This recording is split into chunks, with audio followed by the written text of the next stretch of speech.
The European International Championships. To date, the biggest Pokemon tournament ever held outside of Japan and the crown jewel of the European circuit. With $25,000 to the winner, a World Championships invite to the top 4, and a huge amount of championship points up for grabs, it really was a massive event in every sense of the word. EUIC gets bigger every year, but this time a staggering 5,000 competitors would be fighting for the crown of international champion. And amongst the masses of competitors was little old me. Now here's the thing. I'm lucky to be close enough to London that EUIC is essentially my home tournament. But there was one slight issue. I've never done well at this tournament. At the 3 previous EUICs I've attended, I've kind of bombed out of all of them and dropped out of the tournament before phase 1 was over. So for EUIC 2026, whilst my aspirations were quite high, I did have one small goal in mind. Whatever happens, just don't drop. I was pretty happy with my season so far, working my way up to around 300 points with some memorable day 2s thrown in the mix. But without spoiling my last video, I was desperate to improve upon my result at Birmingham Regionals just a few weeks ago. At that tournament, I played Grimmsnarl. It hasn't always been the best meta-call, but it's my favourite deck in the format, and the one I feel I play the best with. At Birmingham, playing Grimmsnarl felt like a Hail Mary. I was playing it not for its meta position, but because I knew I would play well with it. But then something interesting happened. On the same weekend as Birmingham, Grimmsnarl won the Merida Regionals and got 2nd place at the Auckland Special event. And these results really solidified my decision to run the deck back for EUIC. So with all the experience I already had with the deck, and its now seemingly great meta position, it made me feel like I was going to ace this event. What happened over the next few weeks, both up to and including EUIC, was nothing short of an emotional rollercoaster. But for all the failures of past EUICs, I was full of hope that this would be the year where my expectations would finally be met. So join me at the European International Championships, where we'll find out whether we hit our lofty goals or if we fly a little too close to the sun.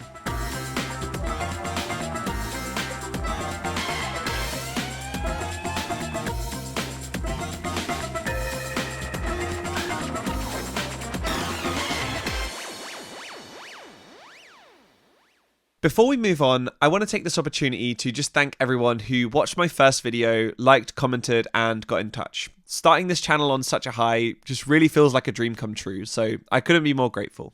For all of the time in between Birmingham and EUIC, I was playing loads of Grimmsnarl and figuring out some important changes to make to the deck. My friend Dan decided to jump on the Grim wagon too, so alongside Jamie, we had a team of 3 planning to play the same 60. Our friend Will, I want chips, was going to join us on Grimmsnarl, but he changed his mind a few days before and pivoted to Gardevoir Jellicent. Will played a big part in our testing though, and whilst I was sad it wasn't 4 Grimmies, I was supportive of his decision to play Guardy. So after a bit of back and forth over what text to play, we settled on a list that felt really strong. The only thing that was really left for us was to test it in the field. Dan and I had a League Cup planned for the Sunday before EUIC at Mythic Goblin Games in London. This was a 64-person cup and had some great players attending, but something unexpected happened. Dan and I both swept the tournament, both made it to finals, and then played each other in a Grimmsnarl mirror match. Dan ended up winning the finals to a nail-biting set, but for me, it really wasn't about winning that day. The proof of concept was there. The deck ran insanely well and felt absurdly strong, and I played out of my mind all the way up until game 3 of finals. If that wasn't all the confidence I needed going into EUIC, then I don't know what would have been enough. After that, it would just come down to a bit of testing at my local league on Wednesday, and I would feel as relaxed as anything and ready to travel down to London on Thursday to check in to the event. As with Birmingham a few weeks ago, we were close enough to drive to London, so we were lucky not to worry about a big long trip to get to EUIC. I was going in a car with Dan, Faye, and Jamie. We headed down to London fairly early as we had slots booked for the Pokemon Center. I didn't have a lot of things I intended to buy, but knew I was probably spending more than I'd like to regardless. Once we arrived, the first thing we did was collect our badges and competitor kit. International championships are really special for the exclusive competitor kit, and collecting it is always an exciting moment.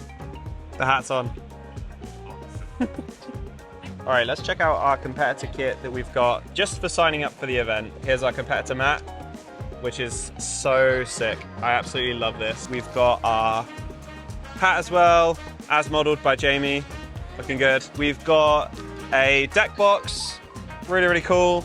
Pin badge, got some card sleeves, and finally our lovely Ultra Ball promo.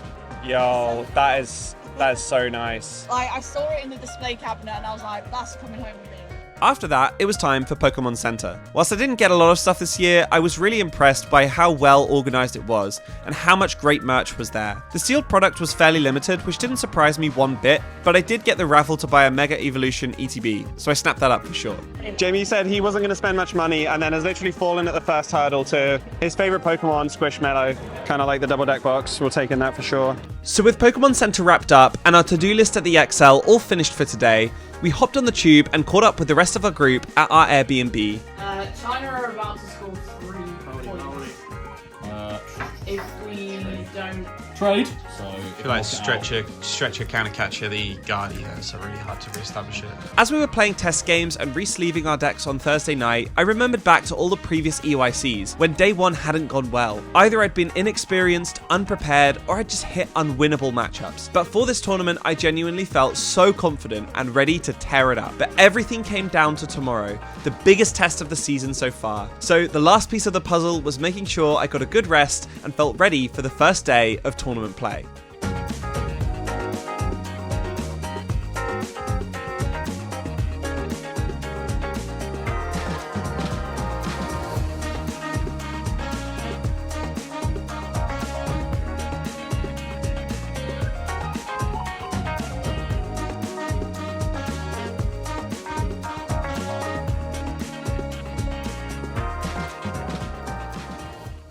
All right, good morning. Here we are at the XL, ready to play EUIC.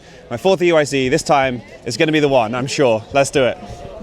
Good morning, Pokemon trainers, and welcome to the 2026 Pokemon European International Championships! So we are all checked in, expecting the pairings to be called in the next few minutes or so. EUIC is always a funny one, or IC is always a funny one because you get called to your pairings and then you're sitting at the table for like 15, 20 minutes waiting because the opening ceremony happens. But yeah, once that's done, we'll be starting the round. We're all ready to go. Feeling good. So me and Dan playing the same 60. Really looking forward to the event. Dan, how are you feeling today? Most confident EUIC that I've ever had. Let's freaking go. Hoping for your first day 2 today as well? Yes, hoping for first phase 2. You got it. I think this list is insanely strong. I think that cup last Sunday where we both made finals is like, I know it's just a cup, but if that's anything to go off at all, like the deck is just so strong, it runs so well. And me and you, and Jamie as well, we can all play it really well. So we should have a really good shot. Feeling really good in the Grimmy squad. Once we were in, to be honest, nerves were starting to hit me. I had a big expectation on myself for today, and I was really hoping no matter what that I could hit the heights I believed I was capable of. And all of my friends were feeling similarly too. Everyone was at least playing something that they were super comfortable with, and I really felt like so many of us were going to have a great day. But with round 1 pairings being called, now it was truly time to see where we would all end up. So I'm kind of annoyed. I started my round 1 with a loss. I lost against Golden Go. Just a really tough game. It went to game 3. So game 1, I just didn't guess up, and then I had Ursaluna prize, was too far behind in the prize race. Game 2, pretty much played it perfectly, went into sort of Monkey Frost last mode, locked down the game, and pretty much had checkmate. And then game 3, again, just didn't get set up really anywhere near quick enough. It's really frustrating because I felt like I was playing quite well just with what I had. I just kept whiffing everything, so yeah, really annoying start. Hate to start with a loss, but hey, you know, we've got plenty of time to turn it around, so we'll just have to go from there. Desperate to shake off round 1, I really felt determined not to let an early loss define my run. I just knew I had to lock in and play the best I could going into round 2. We just found out that Dan is against Cal Connor in round 2, which is kind of fun, so looking forward to see how he does. And also me and Will are next to each other on stacked tables. Yay! I've got a terrible feeling that all of my games today are going to be incredibly stressful, but we did take home a win in round 2 against a, would you believe it, a Grimmsnarl Mirror. I mean, 3 boss in the deck, so good for going after Monkey Dories. It was really tight up until game 3. Scooped game 2 with about 10 minutes left on the time. Then hit turn 1 secret box, going second, and he basically just bricked into me. So yeah, it's kind of lucky, maybe making up for round 1, but 1-1 now. Comeback is on. Let's do this. Pairings for round 3 are up. Good luck, folks. Win. Everyone win. So just like Birmingham, I was 1-1 after 2 rounds once again. I knew that this was crunch time. I really needed to lock in if I wanted a chance of doing well in the rest of the tournament. If this ends up being the last or second to last round I play, then I deeply apologize in advance. I am really frustrated at myself. I just played against Raging Bolt, came completely down to the wire, and I had game in hand, and I threw in a way that completely and utterly cost me the game. I can't believe it, actually. The win was right there in front of me. All I had to do was stretch a Grimmsnarl. I had 5 prize turn lined up, and I retreated into Ursaluna.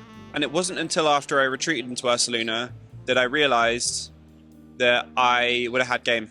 I'm actually just in shock, honestly. We're 1-2. We've got to turn it around. I then proceeded to totally crash out to my friends, but to be honest, this round completely kind of broke me. I really feel like there was something off about this tournament, and the first few rounds I felt tired, I felt stressed, and I really didn't feel myself at all. I think I'd put myself under a lot of pressure going into this tournament. I wanted to improve upon Birmingham, and I also, to be honest, wanted to create a good video. And I think all of these things got to me in the moment, and I think it really cost me in this game. Good luck, good luck, good luck. All right, it is time to win out. We're gonna do it. We got this. If giving up was a flavor, I've never tasted it. I just made that up on the spot. Anyway, I'm 2-2. I beat Absol, a matchup I really did not want to face. Oh my gosh, so stressful, so stressful. I scooped game 1 very early because double Frostlass was prized, which was very unfortunate. But you know what? We got the double Frostlass up in game 2, in game 3, and we absolutely cooked. So hey, I was ready for that last round to be the last round I'd be playing today. Still kicking, so not going down without a fight just yet. So we'll see. Absol was certainly not a deck I wanted to face in this round, but I was glad to win. It was one step closer to turning my fortunes around, and I was really hoping I could just hold on for a little longer in the tournament. But I was still stressed out and was starting to feel very tired considering how early it was in the tournament. I think after this round, win or lose, I am definitely going to need to get a coffee. It's been a long day already. I'm like starting to feel the burn a little bit. If I go now, I'm not going to get back in time. No, definitely not. Just feel tired. I've done everything I can. I've had sugar. I've had 1 banana already before last round. I can't have another one now. Oh dear. We'll figure it out. What? Oh! What the heck? Well, you know what you're in for. Which, Dawn side or original side? To be honest, I am ashamed. For lack of a better word, I'm ashamed.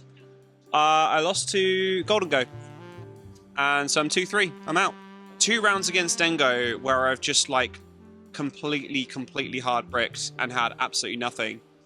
Yeah.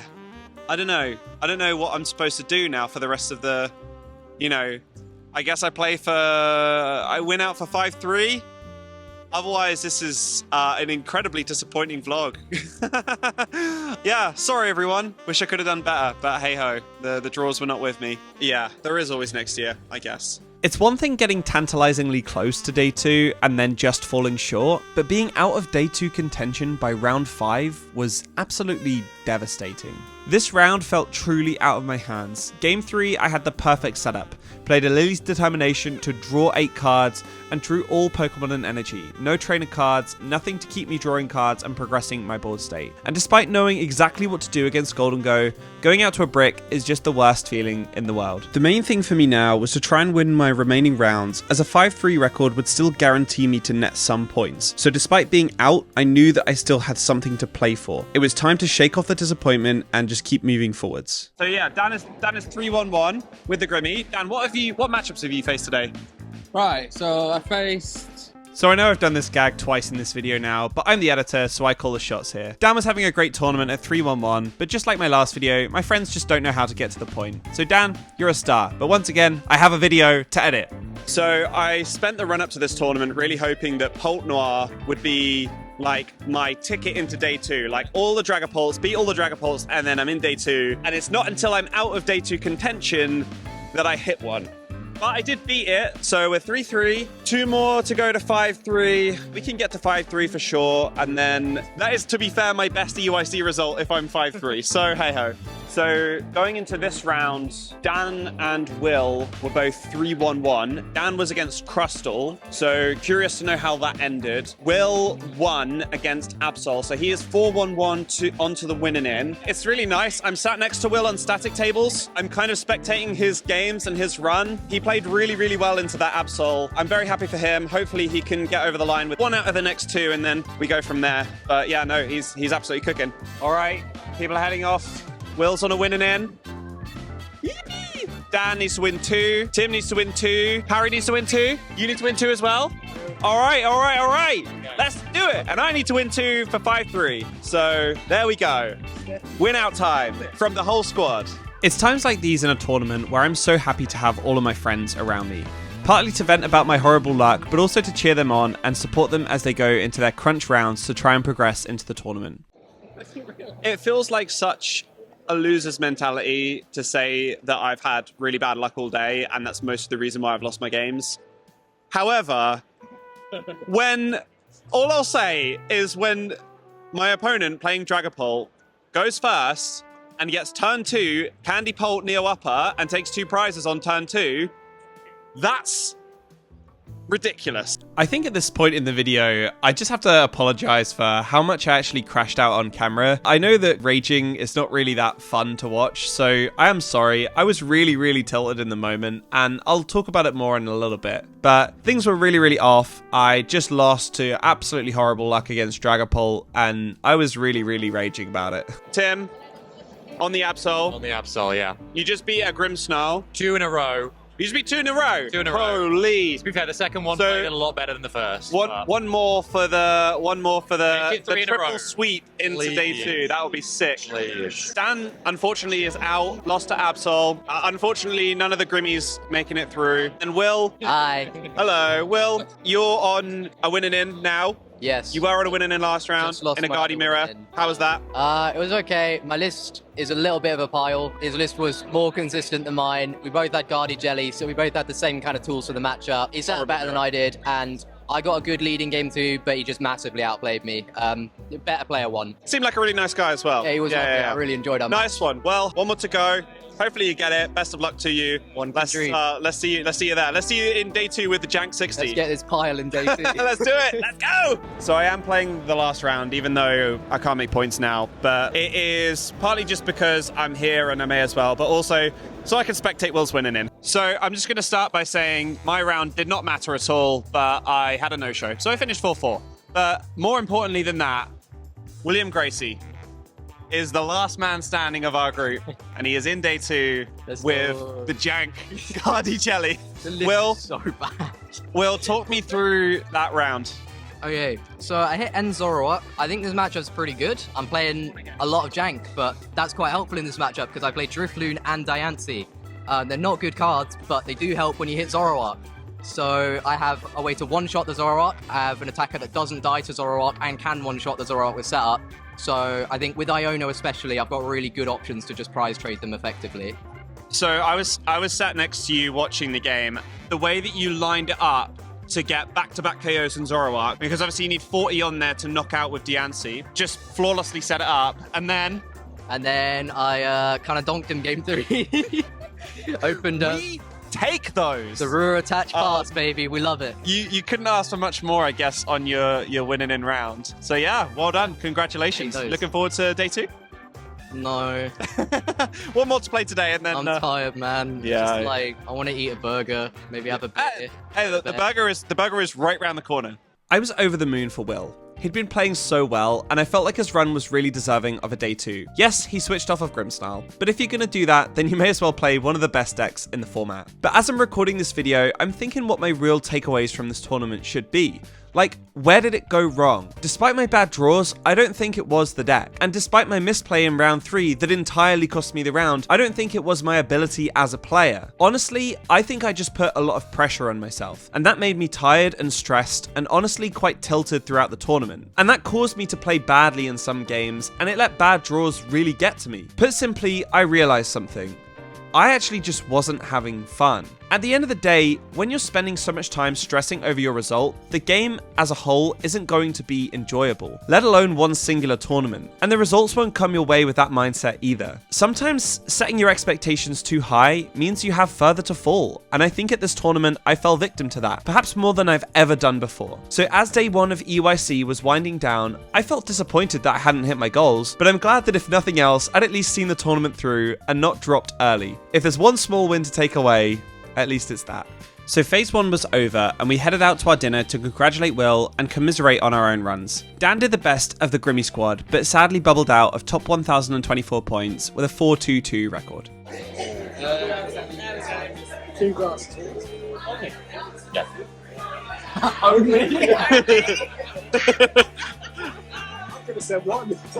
The rest of us went out for drinks and ended the night very fragile, but with a day of side events and other fun activities awaiting us in the morning.